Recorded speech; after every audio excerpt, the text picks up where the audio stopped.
the 27th of July, 2025, Oslo, Norway. In a quiet room at the heart of Scandinavia, the world's most prestigious peace committee released a short list of 5 names. But one name stopped the world in its tracks. Ibrahim Traoré, interim president of Burkina Faso. He is not a career politician. He did not rise through the ranks of elite institutions. He came to power not through elections but through conviction. And now, in an unexpected twist of history, he stands as the front-runner for the 2025 Nobel Peace Prize. What makes this story so powerful is not the controversy but the clarity. In an age of photo ops and diplomacy as theatre, Traoré chose something ancient: labor, sacrifice, and truth. His battlefield was hunger. His revolution was to alleviate poverty, educate students, elevate women, and help farmers. How did a 36-year-old soldier from one of the poorest countries in the world become a symbol of global peace? This was a historic moment. For the first time, a leader under 40 from Africa who rose to power through a military coup was officially recognized as a serious contender for one of the world's most prestigious awards. The Nobel Committee praised Traoré as a rare figure in the modern world. Not one who spreads hatred or seeks power for personal gain, but a leader who took up arms only to protect the conscience of his people. The peace he fosters in Burkina Faso is not born from political negotiations or international accords, but from the deep collective will of a nation striving to live with dignity and self-reliance. Traoré's journey from a soldier to a statesman embodies a new definition of peace, one forged in the fields and villages rather than in the halls of power. This nomination stunned many. It challenged long-held assumptions about leadership, peace, and what it means to govern in the 21st century. It sparked conversations around the globe, from the bustling streets of Ouagadougou to the corridors of power in Washington, Paris, and Moscow. But the story behind this nomination lies in the remarkable transformation that Traoré has led in Burkina Faso since taking power in September 2022. Since seizing power on the 29th of September 2022, Ibrahim Traoré has spearheaded reforms that shook not only Burkina Faso but reverberated across Africa and the world. His strategy is radical yet deeply rooted in common sense: peace through self-reliance. One of his most notable achievements was the reconciliation of more than 12,000 armed terrorists, not with guns, but through community reconciliation, vocational training, and resettlement programs. Rather than perpetuating the cycle of violence, Traoré sought to heal wounds and reintegrate former fighters into productive citizens. In a bold move to restore economic sovereignty, Traoré returned 3.88 million hectares of farmland previously seized by foreign corporations back to local farmers. This act sent a clear message. The land belongs to the people who till it, not to distant investors. Perhaps most ambitiously, Traoré launched the Sahel Life Alliance, a regional coalition between Burkina Faso, Niger, and Mali dedicated to ecological restoration. Together they have planted 800 million trees. Across the arid Sahel zone, a beacon of hope against climate change and desertification. Fiscal discipline was another cornerstone of Traoré's governance. He slashed government spending by 60%, cutting bureaucratic excess and redirecting funds into the country's backbone, education and health. Within 18 months, Burkina Faso saw the construction of 2,400 new schools and 700 healthcare centers, a scale and speed unmatched in the region.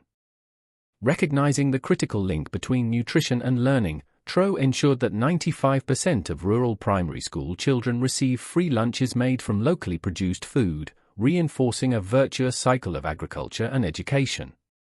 In a final groundbreaking step on May 4, 2025, Traoré pardoned 1,100 former militants and integrated them into the Farmers of Peace program, an initiative lauded by the United Nations as a model that could be replicated globally.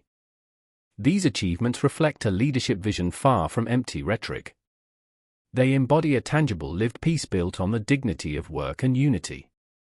There is one more important event. On the 1st of July, 2025, during the Feast of All Saints, an unexpected voice echoed from the heart of the Vatican. Pope Leo XIV, renowned for his unwavering commitment to social justice, took a moment to spotlight Ibrahim Traoré.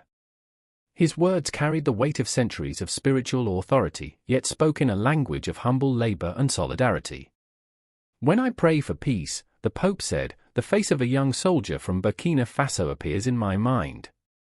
He does not preach through laws or scriptures, but through sweat and soil. He has never set foot inside the churches of Rome. Yet, he acts as if the world's poor are his sanctuary." This unprecedented declaration was more than symbolic. It marked the first time the Holy See officially endorsed a sitting African leader for the Nobel Peace Prize.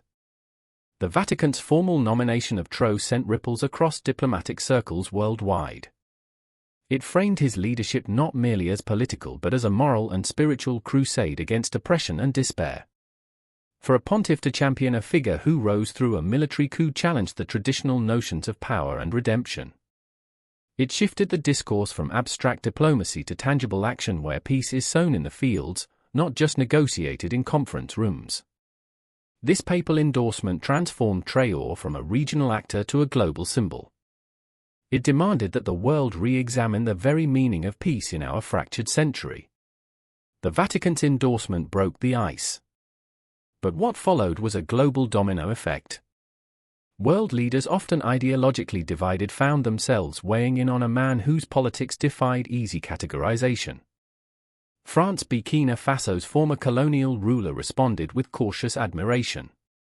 President Luc Maro, known for her technocratic centrism, remarked, "We may not agree with many of Mr. Traoré's methods, but we cannot ignore the results. He is writing a new chapter in Africa's story with action, not aid." It was a diplomatic nod from a nation still grappling with its colonial past, forced to confront a post-Frank era where Africa speaks and acts on its own terms. In Washington, U.S. Secretary of State Janet Collins offered a more calculated response. "We respect the nomination and acknowledge Mr. Traoré's efforts toward regional stability in the Sahel. This is an opportunity for the international community to rethink what 21st century peace truly means." Behind the polished language lay an unmistakable undertone. Traoré's grassroots approach, rejecting IMF loans, banning foreign mining firms, nationalizing food policy, posed a quiet ideological challenge to the liberal economic order.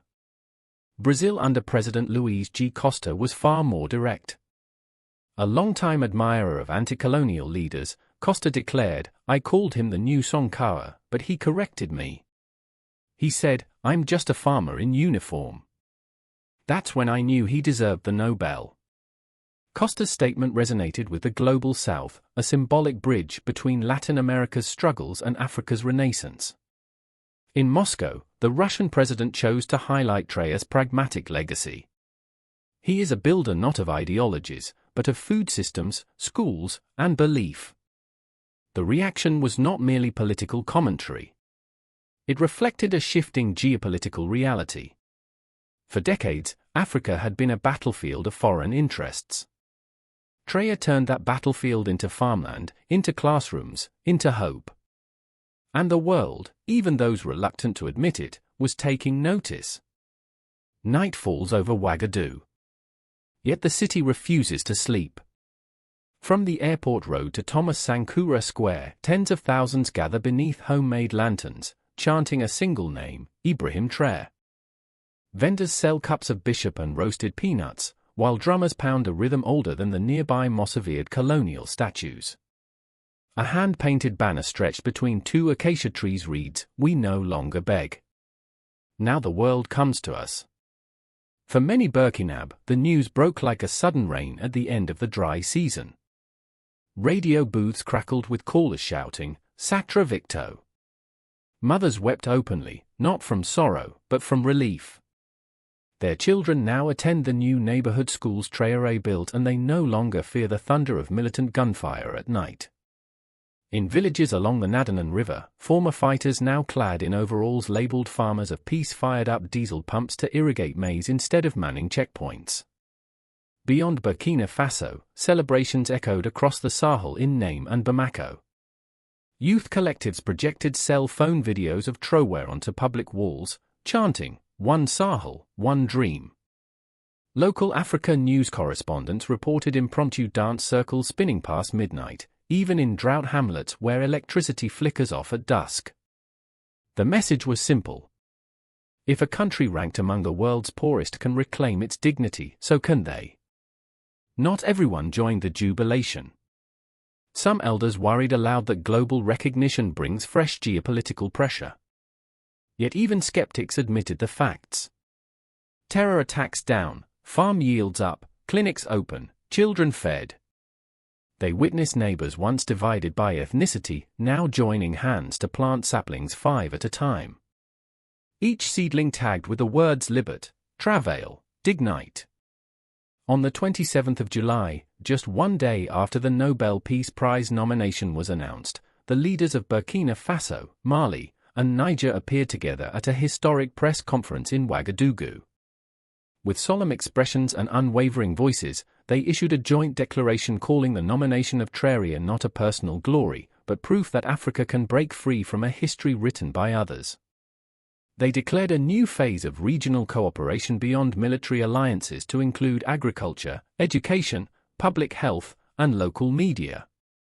A new institution, the Joint Civil Command of the Sahel, was announced to coordinate programs for food security, post-conflict resettlement, and rural medical infrastructure. At the same time, neighboring countries like Guinea, Chad, and Togo sent official congratulations, hinting that Traoré model of self-reliance, regional solidarity, and rejection of foreign debt could become a new blueprint for African development within the African Union. Debate quickly intensified. Many delegates urged the AU to reconsider its rapid response mechanism. Originally designed to isolate governments that came to power via military coups. One political commissioner who spoke anonymously told the press, "We cannot keep judging leaders by how they rise to power. We must judge them by the roads they build for their people." In Europe and the United States, diplomats cautiously acknowledged Traoré's growing legitimacy. While they maintained concern over democratic norms, several envoys expressed respect for the region's sovereign path. Quietly, some international lenders have even reopened communication channels with Burkina Faso, something unthinkable just months ago when the country cut ties with the IMF. The Nobel nomination has become something far larger than a prize. It is a symbolic turning point, an announcement to the world that Africa is no longer speaking with borrowed voices. This time, the continent is speaking for itself, and the world, perhaps for the first time in generations, is finally listening. In a spontaneous speech from the balcony of the presidential palace, Traoré addressed the crowd, "This nomination is not mine alone. It belongs to every mother who fed a child from her own field. To every youth who picked up a shovel instead of a rifle, to every teacher who taught under a tree. We are building peace not to impress the world but to survive." Students and youth movements, university campuses across Africa erupted in solidarity. In Bamako, Name Accra, and Kinshasa, students held forums and vigils.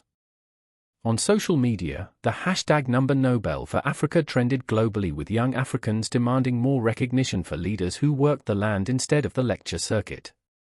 In Lagos, a student activist tweeted, "True did not wear a suit. He wore boots. He didn't go to Daros. He went to the fields. That's why this Nobel matters." In Johannesburg, university students organized an art exhibit titled Fields of Peace, showcasing paintings, installations, and poetry inspired by Traoré's agricultural revolution.